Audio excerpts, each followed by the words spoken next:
El calendario nos marca que ya es jueves 24 de octubre de 2019. Como les adelantábamos, hoy vamos a hablar de temas de salud. ¿Qué es lo que está ocurriendo con enfermedades como el dengue? Les decíamos que hemos tenido lluvia en los últimos días y esto puede hacer que proliferen los criaderos de zancudo si no tomamos las precauciones en casa. Porque lo hemos repetido muchas veces, la fumigación es importante, pero más importante que usted destruya los criaderos de zancudos dentro de sus viviendas. Muchas casas pasan solas durante el día y son los habitantes de esas casas los que deben tratar de luchar contra esta enfermedad. Decíamos, esto es parte de lo que vamos a conversar hoy con la ministra de Salud, la doctora Ana Orellana Vendek, pero vamos a comenzar como siempre poniendo algunos hechos en contexto, así que le pedimos a usted que preste atención a los siguientes datos.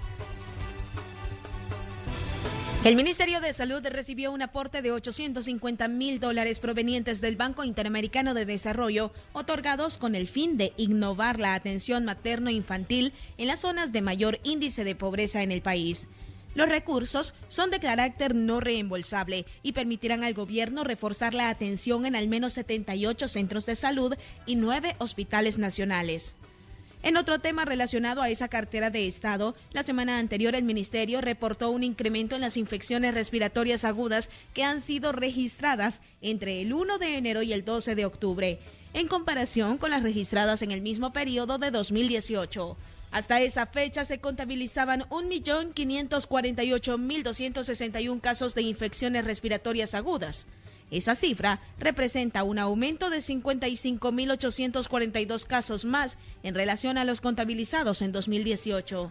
Otros de los casos que recientemente generaron alarma fueron los de dengue. Sin embargo, la ministra de Salud informó ayer que el país no llegó a fase de epidemia. Las autoridades de salud afirman de que los casos de dengue continúan a la baja y sostienen que El Salvador se posiciona como tercer país con menos casos sospechosos de esta enfermedad vírica, y esto es gracias al trabajo intersectorial que han realizado con otras carteras de Estado, aseguran. Al respecto, es de mencionar que los diputados de Arena solicitaron una reunión con la ministra Ana Orellana Vendek para que explique las acciones que el ministerio ha tomado para controlar esta epidemia. El FMLN también solicitó citar a la ministra para que explicara por qué se mantiene cerrado el Centro Oftalmológico Nacional de San Vicente en el Hospital Santa Gertrudis. La reunión estaba pactada para el lunes 21 de octubre. Sin embargo, la titular de salud no llegó al primer órgano de Estado. Esta mañana, en la entrevista de Hechos AM, conversaremos sobre estos y otros temas con la ministra de Salud. ¡Comenzamos! Así es jueves y nos da gusto recibir en este espacio a la doctora Ana Orellana Vendek, ministra de Salud. Doctora, buenos días, ¿cómo está usted? Buenos días, Manuel. Bien, estoy bien, siempre lista y encantada de estar nuevamente acá. Gracias, doctora, por acompañarnos. Comencemos hablando sobre el tema del dengue, doctora. Okay. Usted está hace unas horas, usted decía, bueno, miren, ya son 14 fallecidos por esta enfermedad y a nivel de la región los números se han disparado en cuanto a fallecidos y en cuanto a casos. En el caso nuestro tenemos muchos que son sospechosos y que otros están en análisis para determinar si efectivamente se trata de dengue. Pero, ¿cuáles son las explicaciones que tiene el Ministerio de Salud sobre los problemas que está generando siempre el dengue? Bueno, mire, este año es considerado no por el Ministerio de Salud, sino por la OMS-OPS y otras organizaciones de salud a nivel internacional como el año epidémico para las Américas. Es un problema no solo de dengue, hay otras enfermedades que han atacado a todas las Américas, ¿verdad? El Salvador, cuando nosotros lo encontramos, recibimos la cartera de salud y comenzamos nuestro trabajo, de las primeras cosas que pedí fue que me informaran el estado del dengue, porque lo que sabía, vengo de trabajar en nivel operativo, lo que habíamos visto era un aumento bastante acelerado de los casos sospechosos y de casos confirmados, casos graves, son clasificaciones que se hacen en el protocolo, y había fallecido ya por dengue. Entonces, de lo primero que pedí fue cómo estábamos. Entonces, y qué se había hecho. Es lamentable decirlo, pero básicamente se había estado trabajando en el nivel operativo, había estado haciendo sus esfuerzos, los equipos de campo no habían parado, pero no se habían girado desde despachos de ministros y viceministros las estrategias necesarias para poder atacar con mayor ferocidad el problema, y es que iba así. Y aquí está la curva, si la muestro, ¿verdad? La cámara. Entonces, me disculpa, lo traje acá. Ahí se veía, doctora. Pero ahí se veía. Entonces, cuando nosotros entramos, estábamos en este ascenso de esa curva negrita. Sí. Entonces, la curva amarilla nos permite, es una zona entre la roja y la amarilla, Sí. zona de alerta. Nunca estuvimos en zona epidémica. Y era difícil que al primer día, primera semana, segunda, pudiéramos detener este ascenso increíble que llevaba la enfermedad, pero aún así giramos instrucciones y comenzamos a hacer las campañas, las jornadas nacionales, que hicimos 2 y 4 megajornadas, ¿verdad? También. Y en las campañas nacionales pues hubo participación de otras carteras del Estado, ¿verdad? De otras instituciones, que no son del gobierno. Algunas alcaldías se sumaron, ¿verdad? Entonces, y comenzó a bajar. Alrededor de la semana 32, 33, y es como vemos ahorita. Entonces, esa curva negra, se ve un descenso increíble. Nosotros estamos muy contentos, los epidemiólogos del ministerio igual, porque este es un trabajo de todo el gabinete también de salud, liderado por el ministerio, y hemos logrado este descenso. Si me gustaría que lo enfocaran de vuelta, ¿verdad? Esa curva negra se está acercando ya a la amarilla y nos está mostrando que nos estamos acercando a la zona de seguridad. ¿Verdad? Es decir, va en picada la cifra totalmente. Esto es para los que conocemos un poco de epidemiología, ya no se diga los epidemiólogos, ¿verdad? Esto es una belleza de curva, o sea, el descenso es abrupto, ¿verdad? ¿Y esto qué significa? ¿Qué traduce esto? Esto lo que traduce son estrategias de choque para atacar completamente no solo a las larvas, sino al zancudo, ¿verdad? Adulto, con todo lo que teníamos, y agregamos otros elementos. La estrategia de mover a todos los equipos los 7 días de la semana, porque se programa también en fines de semana. Trabajamos en el contexto de Plan Nacional de Salud y en el contexto de Plan Control Territorial Fase 2, oportunidades. Entonces ahí se aprovecha, no solo dengue, también vacunación y otras estrategias de salud. Doctora, entonces esto permitió, Manuel, que tengamos esto, pero algo más importante, esto también evidencia que la población está tomando conciencia del autocuido. ¿Por qué? Porque no hubiéramos podido tener ese descenso, esa curva tan impresionante de caída, ¿verdad? Si no hubiéramos tenido también que las personas tomaron conciencia de que sí, hay que ayudar a cuidarnos la salud, ¿verdad? A los que hacen salud hay que ayudarles, porque solo somos 30,000 empleados en el ministerio, y son, ¿qué? 4, 5 millones de hogares, no alcanzamos a entrar a todos, y no alcanzamos a ver todas las pilas, todos los cántaros, aún con todo el gabinete de salud. Entonces la gente ha comenzado a tomar conciencia, y eso es genial, porque eso es lo que buscamos, eso es lo que busca la administración del presidente Bukele, que comencemos a hacer autocuido y que no permitamos. Y eso a pesar de tener el problema en la región. Contarle de que en un momento determinado la situación de Guatemala, de Honduras, de Nicaragua, está tan mal, porque está todavía mal, sí, porque que ellos querían que son más de 100 muertos en no, Guatemala. ya le voy a dar las cifras. Ellos se quería en un momento dado que se declarara la epidemia regional, pero nosotros no podíamos entrar en esa dinámica si ya teníamos picada. Costa Rica no tiene esos números, Panamá tampoco, entonces era un poco complicado, ¿verdad? No podíamos aceptar tal situación. Lastimosamente, si no se tiene la información necesaria y si no se toma la decisión a tiempo, pasa esto. Y eso hubiera pasado de continuar la administración anterior, sí, le aseguro que hubiéramos estado en epidemia. Actualmente, ¿cómo estamos? Con los casos sospechosos de dengue. El Salvador está aquí en chiquito.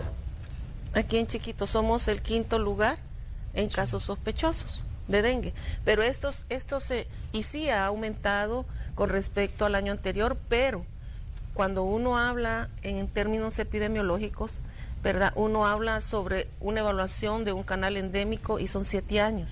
Sí. ¿Verdad? Algunos lo hacen de 5, otros lo hacen de 7, el de 7 es mucho mejor y eso permite decir que El Salvador no está en los números más altos. ¿Es Honduras y Guatemala los que están en primeros lugares? Son México, Nicaragua y Honduras, los 3 primeros lugares en casos sospechosos. Y en casos confirmados de dengue, ¿verdad? Igual, tenemos a México, Nicaragua, tenemos a Belice, Panamá, Guatemala y El Salvador está en chiquitito, ¿verdad? Con 174 casos confirmados. De esos 174 es que tenemos lamentablemente fallecidos, pero igual estamos también muy por debajo de los más de 200 fallecidos lamentablemente que tiene Honduras, que tiene Nicaragua, incluso, Guatemala, incluso Nicaragua. Entonces nosotros por la OPS, ¿verdad? Por PLISA, que es otra organización, PLISA, el sistema PLISA, estamos como el tercer país que mejor ha combatido, ¿verdad?, el dengue, un poco adelante de Panamá, de Costa Rica, y nosotros estamos casi en el mismo nivel, pero la diferencia es que nosotros sí tenemos vecinos bien complicados, ¿verdad?, incluyendo México, Costa Rica y Panamá no. Entonces, eso nos pone y nos da un plus, y eso fue, me lo dijeron personalmente muchos de los ministros de salud con los que trabajamos muy duro la semana que estuvimos en Washington en la reunión anual de Consejo de Ministros de OPS.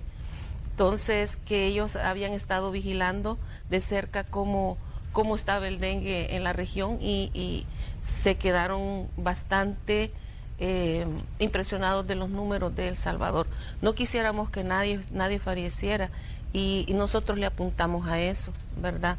Le apuntamos a eso y esperamos pues siempre la población nos acompañe con el autocuido, ¿verdad? Con consultar a tiempo, no automedicarse, y el personal médico se le continúa dando recapacitación y actualización de los protocolos de manejo para que no tengamos más muertes que lamentar. Doctora, si hablamos de la situación de la región, usted decía, tenemos vecinos que están complicados. Sí. A nivel interno, el tema, sin embargo, no pasa desapercibido. En la Asamblea Legislativa, Arena decía, ¿por qué no se declara una epidemia ante lo que está ocurriendo con el dengue? En el caso de algunos políticos del FMLN decían, miren, nosotros entregamos controlada la situación y ahora vemos que el año pasado hubo 4 fallecidos, ahora están hablando de 14. Entonces, ¿qué explicación decir, doctora, ante esta valoración que se hace también a nivel de políticos sobre el caso de esta enfermedad, el dengue? Bueno, en principio decirles que he sido invitada en otras ocasiones a la asamblea y he asistido y se les ha explicado esta situación. Entonces, creo que recibir una cartera con una curva en notable ascenso, difícilmente en una semana o 2 yo podía hacer algo con el equipo, ¿verdad? No podíamos allí.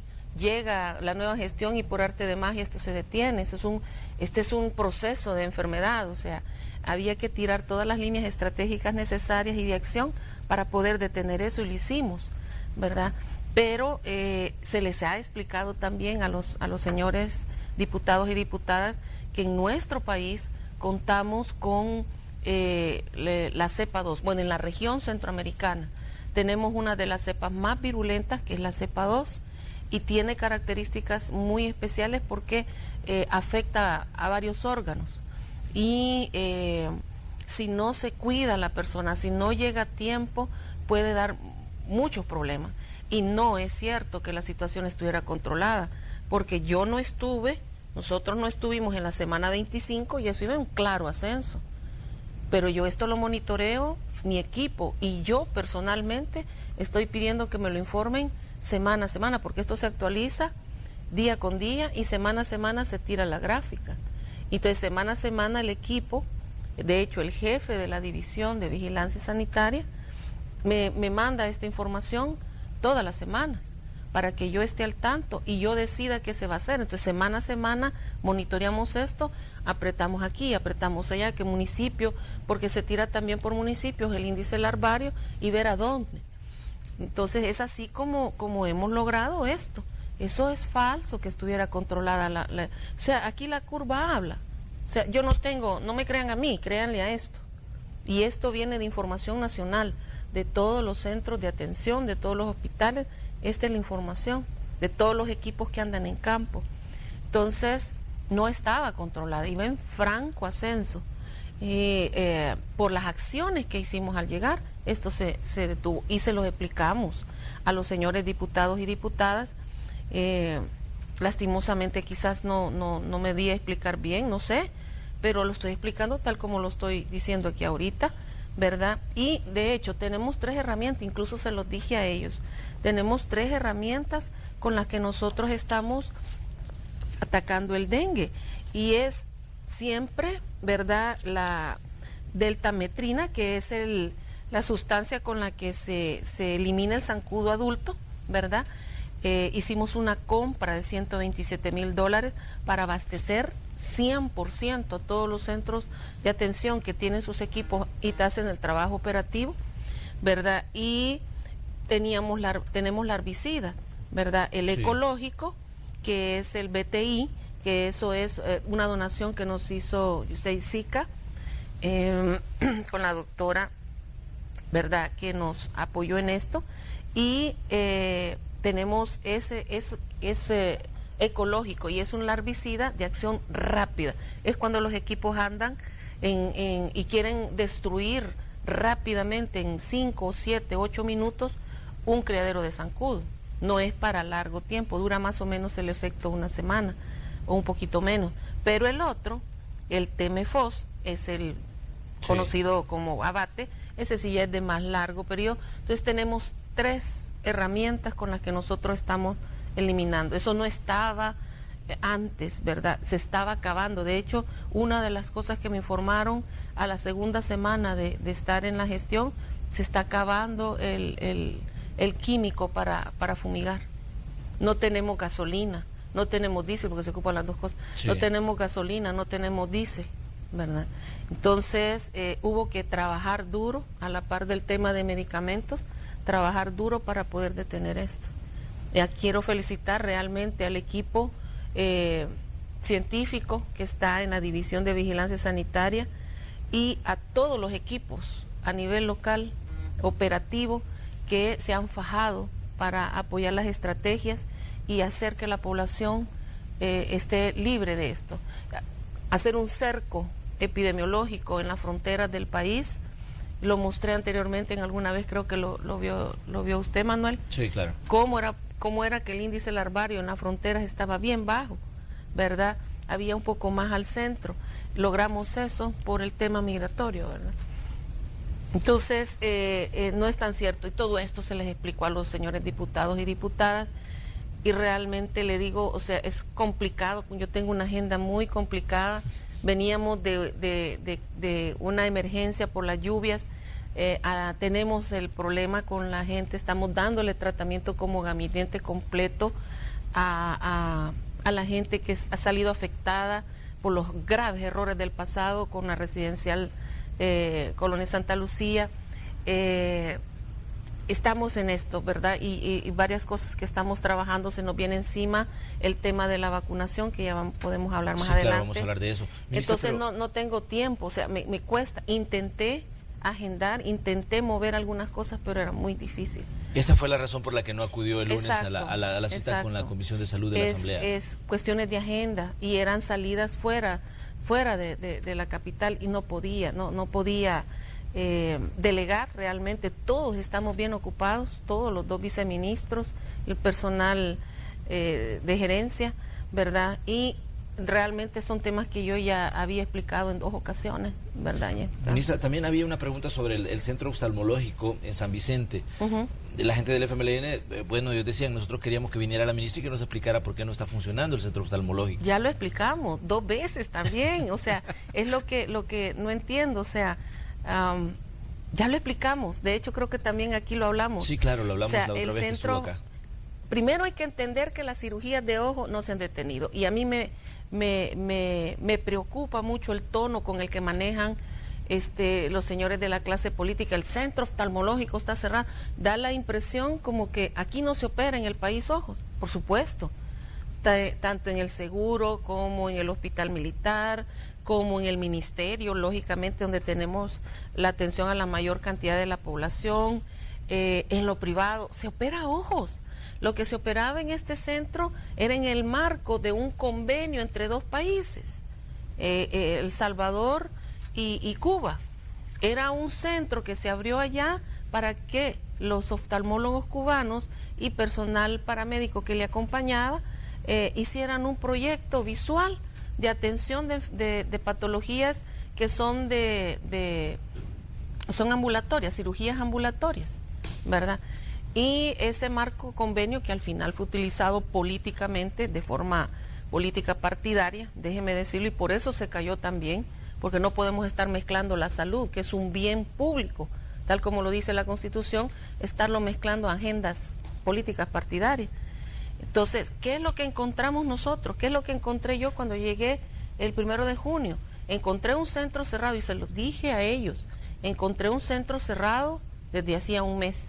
Encontré al personal médico y paramédico que conformaba el grupo de profesionales cubanos que ya se habían retirado del país.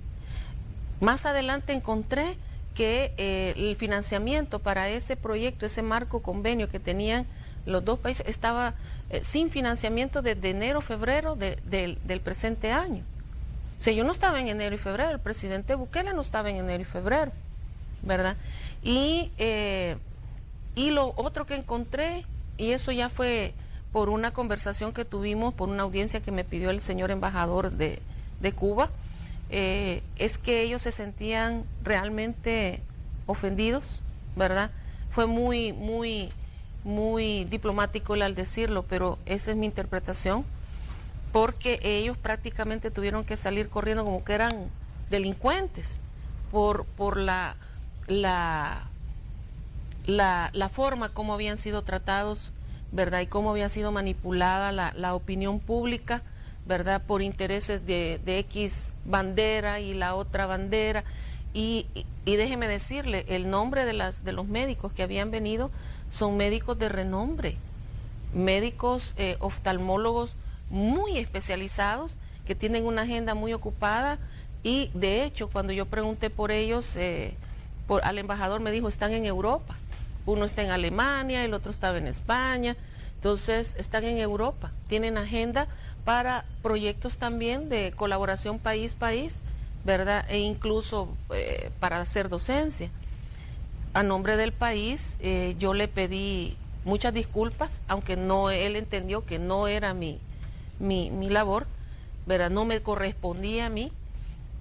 Le pedimos disculpas al señor embajador por el trato que se le había dado a sus profesionales, y que en un futuro, pues, incluso el señor presidente ya lo había mencionado, estamos abiertos a realizar otro tipo de cooperación, ¿verdad? Obviamente en otros términos, y no solo con ellos. El presidente Bukele, nosotros estamos abiertos a la cooperación con cualquier país amigo que nos quiera colaborar en temas de salud. Y sí se está operando ojos. Lo que se operaba acá son las cosas más comunes y más frecuentes, y que son patologías que pueden ser operadas y dadas de alta, se manejan ambulatoriamente. Estoy hablando de cataratas, ¿verdad? Que es el cambio de un lente natural por uno intraocular, sí, ¿verdad? Artificial. Y el pterigión, lo que la gente conoce como nube, es una cirugía ambulatoria, ¿verdad? Los oftalmólogos privados lo hacen en su consultorio. Entonces, eso es lo que estaba operándose. Pero, ministra, hablando ya, digamos, sobre todo haciendo el balance de lo que está ocurriendo, sabemos que el tema de salud es un tema muy sensible para los ciudadanos, porque a diario son muchos los ciudadanos que llegan a los centros públicos de salud buscando atención médica, buscando recuperar su salud, buscando que se les dé servicio y poder digamos, recuperar la condición de salud. pero el tema a veces, digamos, se maneja desde una óptica un tanto política sobre situaciones que ocurren a diario en los hospitales. ¿Siente usted que en el país siempre se sigue buscando sacar algún tipo de raja de los temas tan sensibles como el de la salud? Sí, definitivamente, lamentablemente, Manuel, y es penoso, es muy penoso porque no se vale jugar con la psiquis, ¿verdad? Y con las emociones de las personas. Ver el texto de me voy a omitir el nombre, ¿verdad? Porque no le quiero dar más fuego a esa cuenta.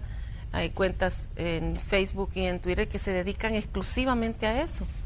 Sale un Twitter diciendo de que había un fallecido por neumonía en Santa Ana. Obviamente nosotros teníamos que indagar, para eso no necesitamos hacer un show, ¿verdad?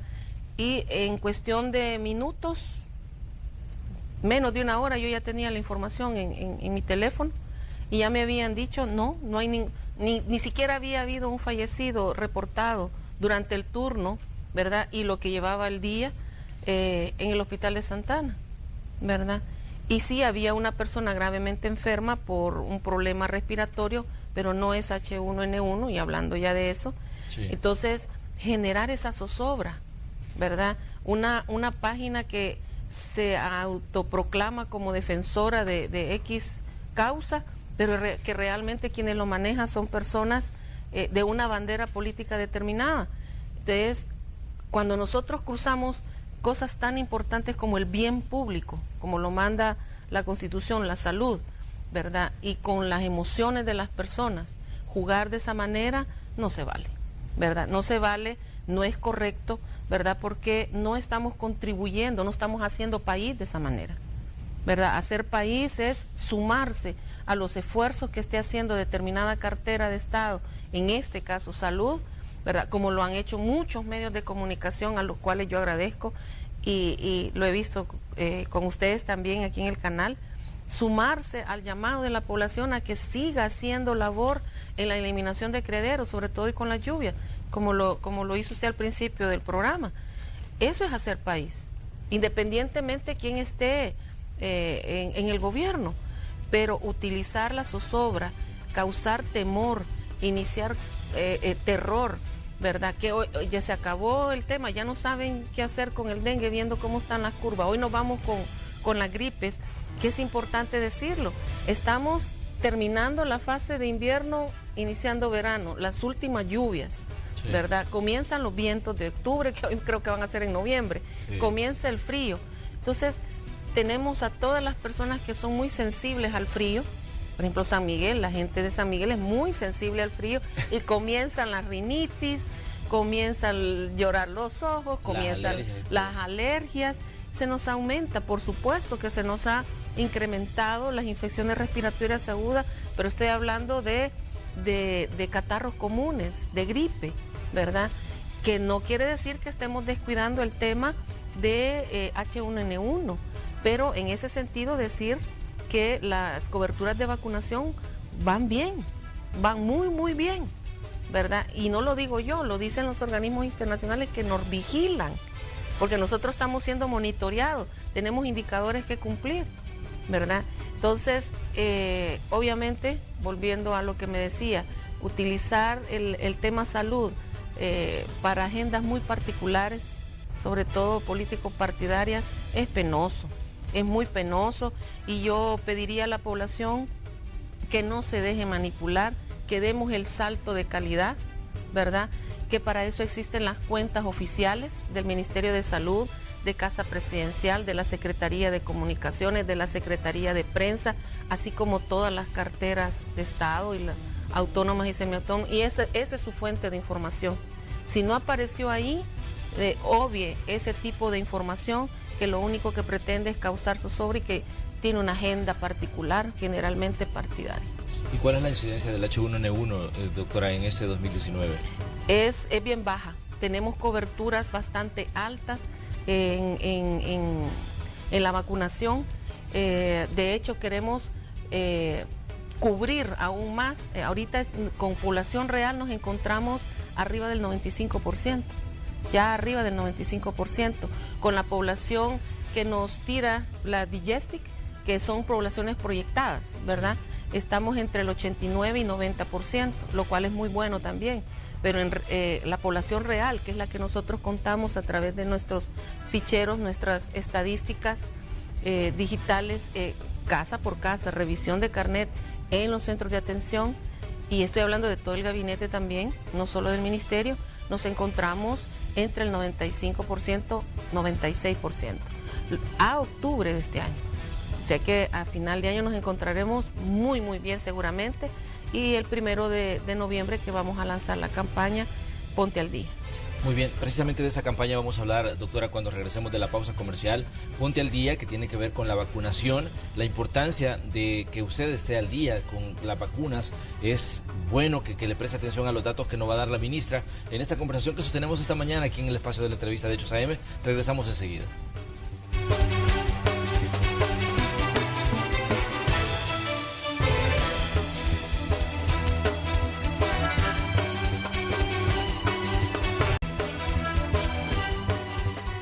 Estamos en el día jueves y hoy conversamos en el espacio de la entrevista de Hechos AM con la doctora Ana Orellana Bendek. Ella es la ministra de Salud y nos está dando datos sobre diferentes situaciones que están en este tema que es tan sensible, la salud. Doctora, ¿cuál es la incidencia de procesos gripales a esta altura de 2019? Hemos venido de un proceso de mucho calor en los primeros meses del año, luego tuvimos ahora lluvia las semanas anteriores, una situación de emergencia, pero una de las preguntas es ¿cuál es la incidencia de los procesos gripales ante todos estos cambios que hemos tenido en estos últimos días?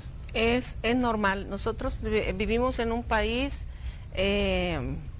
con unas características bien especiales. Bueno, casi todos los países de las Américas tienen esta dinámica, con diferencia de algunas enfermedades, pero de todos he sabido que cuando vienen las vacaciones, ciertos meses del año, se nos incrementan algunas patologías. Semana Santa, agosto, siempre estamos hablando de las enfermedades gastrointestinales, ¿verdad? Problemas de la piel, etcétera, porque vamos a la playa, ¿verdad? En el último trimestre, ¿verdad? O cuatrimestre del año, comenzamos a ver una elevación de los problemas respiratorios. Ya lo decía, o sea, se vienen los últimos días de lluvia, generalmente son fuertes antes de iniciar el verano, como lo comprobamos, ¿verdad?, con la tormenta 17E, si mal no recuerdo, y se comienza el viento, comienza el frío de fin de año. Entonces hay personas muy lábiles al frío, y el frío baja las defensas, ¿verdad? Y al bajar las defensas nos disminuye la capacidad de resistirnos y de luchar que tiene nuestro cuerpo naturalmente, en la nariz, en la garganta, y en situaciones de hacinamiento, ¿verdad? En un bus, en un microbús, en un aula escolar, en un centro de trabajo donde está como muy pegadita la gente, o usamos cosas en común, micrófonos, etcétera, ahí se va a propagar este tipo de enfermedades. Es tan fácil la prevención, Manuel, la prevención tan fácil como usar una mascarilla, ¿verdad? No cuesta más de 25 centavos en la farmacia, porque yo lo he comprobado, ¿verdad? Una mascarilla puede evitar que yo enferme y que me enfermen, ¿verdad? Entonces, si yo tengo problemas de rinitis, de alergia, y voy en un microbús, en un bus, va atestado de gente, como suele suceder, me pongo mi mascarilla. Y estoy segura que si alguien estornuda no me va a enfermar, ¿verdad? Si una maestra está enferma, no está como para incapacitarse, pero anda estornudando, tosiendo, se pone su mascarilla y no va a enfermar a ningún alumno. O uno de los alumnos se la pone. O sea, son cosas tan sencillas y que no ameritan una gran inversión, ¿verdad? Entonces sí tuvimos, como te decía, creo... no sé si te lo he mencionado, que en la semana 41 tuvimos un pequeño pico de elevación, sí, ¿verdad? Pero hemos comenzado la campaña en nuestras cuentas institucionales, y también los equipos de campo, médicos, en los consultorios, enfermeras, todo el personal, ya empezando a hablar sobre este tema y a dar charlas sobre este tema a la población que acude a los centros de atención, para explicarle cuáles son las medidas preventivas, porque esto es con medidas preventivas, ¿verdad? Sí tenemos vacunas para prevenir patologías muy específicas que sí nos pueden crear un problema sanitario serio, como es la H1N1, ¿verdad? Las neumonías, ¿verdad? Entonces, que también sería bueno hablar sobre el tema de neumococos, es muy importante, sí, claro, ¿verdad? Hablar sobre esto. Entonces, sí hubo un pico, pero de nuevo ya volvió a su zona de seguridad, donde tenemos, según el corredor endémico de 7 años, ¿verdad? Como te decía, un corredor endémico es un mapa epidemiológico, sí, claro, de cómo se comporta una enfermedad, y así sí podemos comparar. No podemos comparar con hace 6 meses o un año, se compara en ese contexto. Algunos epidemiólogos lo hacen en 5 años, otros lo hacen en 7.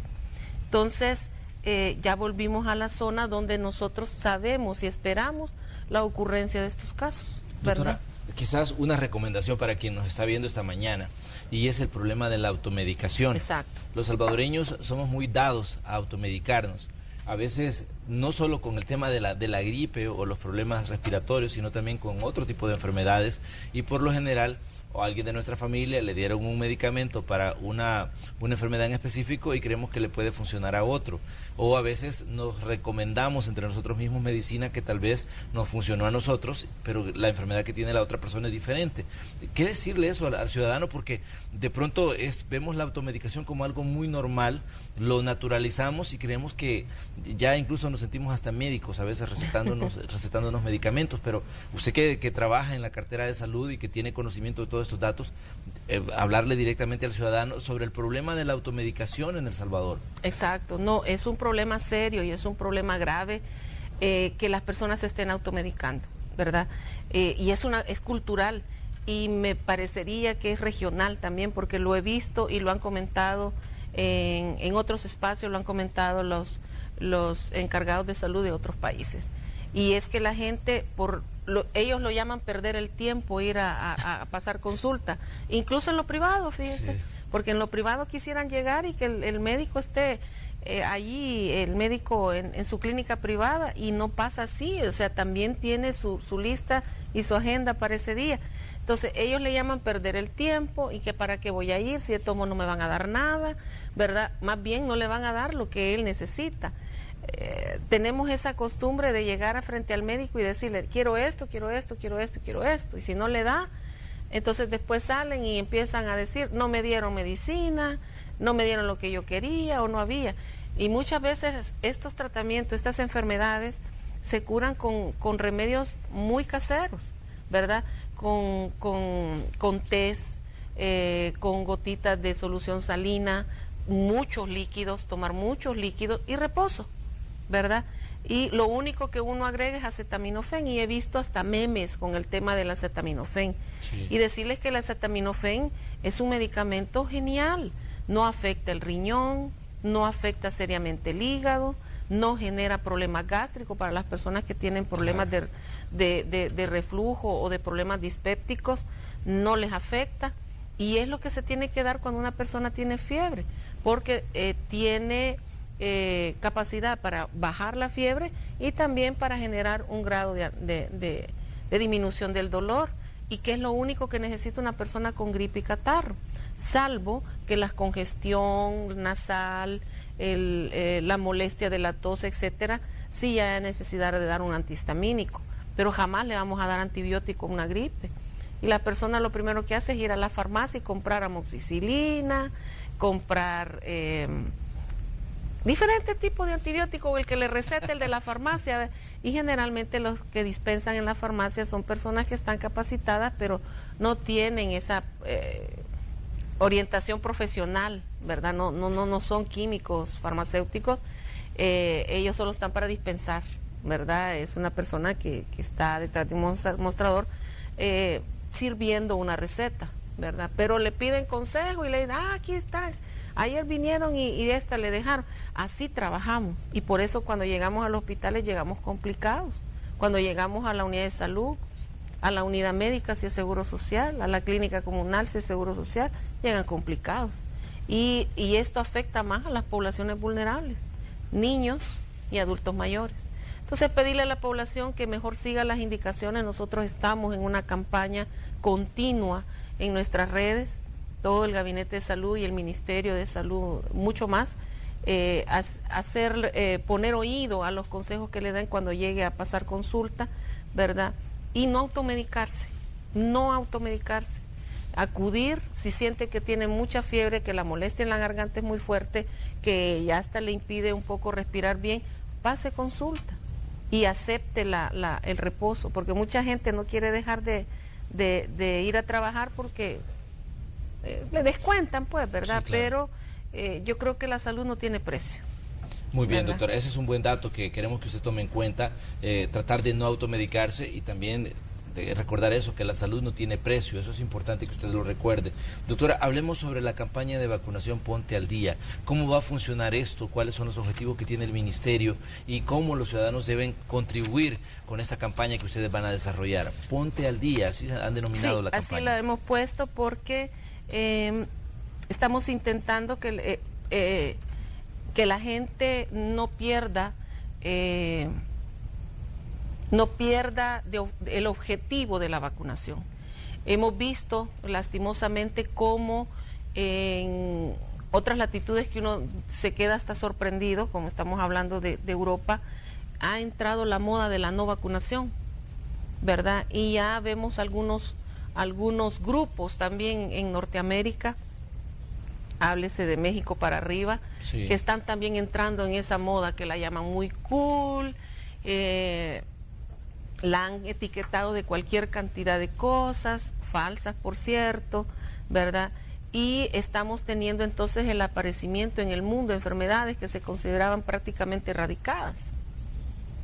Y entonces nosotros en Latinoamérica hemos sido muy obedientes en el tema de vacunación, todo lo que es Mesoamérica, toda Latinoamérica, hemos sido muy obedientes y nosotros tenemos a nuestras poblaciones bien cubiertas con el tema de inmunización y hemos empezado a tener aparecimiento de casos de sarampión, por ejemplo, sí, pero no son autóctonos, sino que son exportados. Estados Unidos ha tenido un problema serio con sarampión en México también ha tenido, recuerda, el turismo en México es bastante fuerte, en Brasil, pero ya tenemos un problema y eso lo comunicaba yo ayer en la conferencia de prensa. El primer día que llegué a Washington, si no habíamos terminado de llegar, y se llamó a una reunión urgente, incluso un día antes de comenzar todo el trabajo de la semana, nos llamó el ministro de Salud de Brasil de carácter urgente a todos los países de Latinoamérica que ya hubiéramos llegado. Y estábamos alrededor de 12 países, me recuerdo, y al ministro le preocupaba porque ya tenía alrededor de, no recuerdo la cifra, pero eran casi una veintena de casos, ya no eran autóctonos. O sea, Brasil dejó de ser país libre de sarampión, porque comenzó a tener sarampión ya autóctono. Ya no eran turistas que llegaron, ¿verdad? Venían enfermos, ya no eran turistas que contaminaron a un ciudadano brasileño, sino que ya era aparecimiento de sarampión ya autóctono. Entonces, esto es grave, esto es muy, muy grave, ¿verdad? Nos pone en una situación muy seria.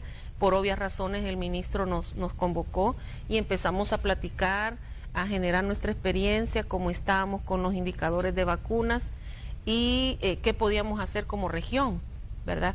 Porque tampoco queremos afectar el tema de turismo, por el cual algunos ya tienen mucha entrada, mucha divisa sobre eso, y otros que estamos buscando también potenciar ese fuerte que tenemos en nuestros países, ¿verdad? Por lo que nos visita mucho extranjero. Entonces, ¿cómo hacer para no permitir que se nos desate una situación sanitaria que no queremos tener? Entonces, ideamos algunas estrategias y tiramos algunas cosas para tirarlas ya al Consejo de Ministros en pleno y esperamos pues darle seguimiento a eso, a ese tema, porque es bien importante. Entonces, en el tema de vacunas, esta es la idea, ponte al día. Ver si nosotros estamos teniendo gente que se está poniendo cool, ¿verdad? Con una moda que nos va a hacer muchísimo daño si le da la de no vacunarse y no dejar que vacunen a nuestros niños. Y el problema es que no podemos vacunar niños, incluso algunos adultos mayores, si están bajo la tutela de sus hijos, pues. Entonces es complicado. Eso busca, ¿verdad? Ponte al día es ponernos al día con las vacunas. Hay mucha gente que también por cuestiones de trabajo y todo eso se le olvida que ya pasaron casi los 10 años y le toca el refuerzo de la DT, que es la difteria tétano, entonces, y que ya le toca, ¿verdad? O revacunar en algunos casos, iniciar esquema en otros. Entonces, eso es lo que estamos buscando con la vacuna, ponte al día, ¿verdad? Y comentar que también ya tenemos la estrategia, ya prácticamente la tenemos diseñada, la estrategia para poder evacuar ese sobreabastecimiento que nos dejó la administración anterior de 48 meses de vacuna de neumococo 10 valente, ¿verdad? La cual no está mal. Tampoco no podemos satanizar a la vacuna, es muy buena. De hecho, algunos expertos internacionales dicen que esta vacuna ha dado excelentes resultados y se utiliza en países como Canadá, como Suecia, países desarrollados tienen esta vacuna. Exacto, es que la vacuna es correcta, la vacuna es buenísima, pero lastimosamente no estamos ni en Suecia, ni en Canadá, ni en Holanda, sino que en países con alto grado de hacinamiento, con determinantes sociales bien diferentes. Y esas determinantes sociales hacen de que haya otro tipo de cepas, ¿verdad?, que circulan en el ambiente, para lo cual la 13 valente nos puede ayudar. Sí. Entonces, lastimosamente, la administración anterior ni siquiera se sentó, mucho menos aceptó las recomendaciones del CAPI, que es un organismo nacional compuesto por la Sociedad de Pediatría, la Sociedad de Infectología, ALAPE, que es la Asociación Latinoamericana de Pediatría, ¿verdad? Creo también que el Colegio Médico vertió su opinión. Muchos expertos en el tema virtieron su opinión, pero la decisión fue tomada en consulta, diría yo, o más bien no se tomó en cuenta toda la opinión de personas que saben, ¿verdad? Y se compraron 48 meses de esta vacuna, sí. O sea, 4 años. Entonces, lo cual yo fui a comprobar. Yo con mis ojos fui al Senavi a ver, y sí, ahí está bien resguardada, por supuesto. Obviamente se tiene que usar, ¿verdad? Nos tenemos que sentar con todas estas organizaciones para decirles cómo vamos a entrar en esta dinámica, porque tampoco se trata de satanizar la vacuna, sino que tenemos que ver cómo la enlazamos con la 13 valente y cubrir más, entre las dos, cubrir más a la población, sobre todo la vulnerable, que son nuestros niños, ¿verdad? Cubrirlos para que tengan las defensas correctas para cualquier cepa, sobre todo las más dañinas, las que más afectan el tema de neumonías en nuestra población infantil. De hecho, nosotros conversamos con un experto en estos temas y él decía de que estas vacunas tienen excelentes resultados y que lo importante es que la población se vacune. Exacto. Y que se utilice ya sea una o la otra, pero que lo importante es que el ciudadano acuda y que se suministre la dosis necesaria de vacunación. Exacto, si es que no sé qué tan cool puede ser adoptar una moda en la que yo quedo totalmente indefenso, y no solo yo, sino que también mis hijos, mis padres, mis abuelos quedan totalmente indefensos a enfermedades inmunoprevenibles, que con un pinchón y un poquito de líquido que se pone en el brazo, en el muslo, dependiendo, ya queda completamente inmunizado para que esa enfermedad no le dé. Entonces, no sé qué cool puede ser eso, realmente exponer a nosotros mismos y a nuestros familiares, a nuestros seres queridos, a no dejarse vacunar. En eso los salvadoreños hemos sido muy, muy educados, realmente yo quiero decirlo, es muy poco los casos, y lo digo porque yo he andado en el nivel operativo. Son muy poquitos, pero contaditos con los dedos de la mano los que yo he tenido oportunidad de que me dicen, no creo en las vacunas, no, yo no me la pongo, nunca me he puesto y nunca me he enfermado. Y uno tiene que respetar, pues también no puede ir más allá. No debería de ser así, porque lastimosamente cuando una epidemia se desata, no se le va a desatar en la casa de la persona que me dijo no me quiero vacunar, se le va a desatar en toda la comunidad, sí, en todo el municipio y Dios nos lo permita en todo el país. Creo que debería de llegar esto, en algún momento debería de ser obligación. De hecho, por ejemplo, ahorita en Europa, entiendo, en algunos países han adoptado multar a las personas hasta con 4.000 euros el que no se ha vacunado. Encontrar a alguien que no se ha vacunado, lo multan con 4.000 euros. Y entonces, para tratar de minimizar la moda cool de no vacunarme, ¿verdad? Entonces, pero los salvadoreños en su gran mayoría, si no tuviéramos los porcentajes que tenemos, en su gran mayoría han sido muy obedientes y han entendido que sí puedo prevenir muchas enfermedades a través de la inmunización.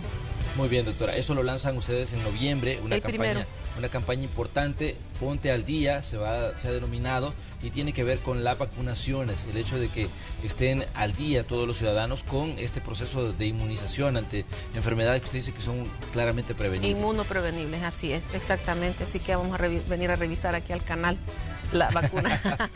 Está bien, doctora. Vamos a venir a revisar aquí. Muy bien, doctora. Le queremos agradecer que nos haya acompañado esta mañana y claro, la esperamos aquí tal vez para que hablemos sobre el tema de la campaña de vacunación cuando ya inicie. Con todo este proceso que va a ser muy importante para El Salvador y que definitivamente tiene que ver con la salud de los ciudadanos. Gracias, doctora Bendick, por estar aquí esta mañana y por traernos estos datos que definitivamente es importante que lo conozcan los ciudadanos y también insistir en el tema de la prevención del dengue. Ya decíamos, una situación que claramente tenemos que participar los ciudadanos cuidando nuestras casas y cuidando de esta forma también a nuestras familias. Sí, yo encantada, Manuel, muy amable y solo comentar rápidamente que ya el Ministerio de Salud cuenta con casi 700 personas nuevas que han sido contratadas para venir a aliviar un poco la gran carga que tenía nuestro personal, ¿verdad? A raíz de que se queda sin personal por el tema de los turnos y las rotaciones que van teniendo. Claro. En el cumplimiento de la ley de residentes e internos, que exige algunas cuestiones, algunas rotaciones, y tenemos entonces personal médico, enfermeras y otro personal paramédico, tenemos casi 700 plazas. Ayer estuve con un grupo de ellos y están felices, encantados, muchos son jóvenes, tenemos embarazadas, o sea, hemos sido inclusivos en esto. Estaba una señorita enfermera, incluso se le salieron un poco las lágrimas porque ella decía que lo único que quería era una oportunidad, que en muchos lugares le decían qué experiencia tiene trabajo, pero ¿qué experiencia podía tener si no había estado? Nadie le daba trabajo. Claro. Y hoy encuentra la oportunidad y estaba contentísima y dispuestos a dar el todo por el todo y a darle ese trato digno y humano, a colaborar con el personal que ya tenemos, ¿verdad? El cual ya entramos en un proceso también de campaña de humanización, todo el gabinete de salud. Es importante decirles, una estrategia, ¿verdad?, que se ha lanzado, es parte de la visión de salud del señor presidente de la República, el trato digno en la cartera de salud, además del abastecimiento, que por cierto decirle, continuamos con un cuadro básico totalmente abastecido. Muchos médicos que tienen 25, 30 años de trabajar nos dicen, primera vez en años que yo puedo escoger del cuadro del cuadro básico que le voy a dar a mis pacientes. Entonces, para nosotros es un gran éxito y para el señor presidente igualmente es un éxito, ¿verdad?, haber cumplido la promesa de tener ese cuadro abastecido. Las personas contratadas, Mincha, son de las que estaban haciendo cola la otra vez que se anunció. Exactamente. Que se anunció que se iban a hacer contrataciones. Exactamente. Todavía nos falta una pequeña parte y vamos por más. A medida que podamos tener los presupuestos para hacerlo, vamos a ir por más, porque las necesidades son siempre apremiantes en el sector salud, pero sí ya tenemos, gracias a Dios ya. Y están muy contentos en los hospitales, nada menos ayer hablaba con las jefes de enfermera de diferentes servicios del Hospital San Rafael y está encantada, me dice, doctora, es la primera vez que vemos que realmente hay alguien que se preocupa por ayudarnos con la gran carga de trabajo. Estamos contentos con todos estos muchachos y muchachas, ¿verdad? Así le dicen ellos, de cariño, ¿verdad? Pero eran enfermeros, enfermeras, médicos, había médicos también. Y hay mucha expectativa, mucho ánimo. El clima laboral ha mejorado enormemente en nuestro Ministerio de Salud, tanto en la Secretaría como en el nivel operativo. Y eso alegra porque pintarle la sonrisa a alguien no es fácil, y que estas también lo transmita a nuestros pacientes, pues también no es fácil. Pero ahí vamos. Muy bien, doctora, gracias por estar aquí y por supuesto que la esperamos en próximas ocasiones para que sigamos hablando de un tema tan sensible como es el de la salud Ya decíamos que diferentes cosas pueden tener precio, pero la salud no. Y eso es importante porque los ciudadanos definitivamente tienen el derecho a tener pues un buen servicio de salud. Con esto nosotros nos vamos a ir a una pausa. Cuando regresemos tenemos información importante sobre el tráfico, sobre el clima y sobre otras situaciones que están en las agendas informativas en este día jueves ya 24 de octubre. Regresamos enseguida.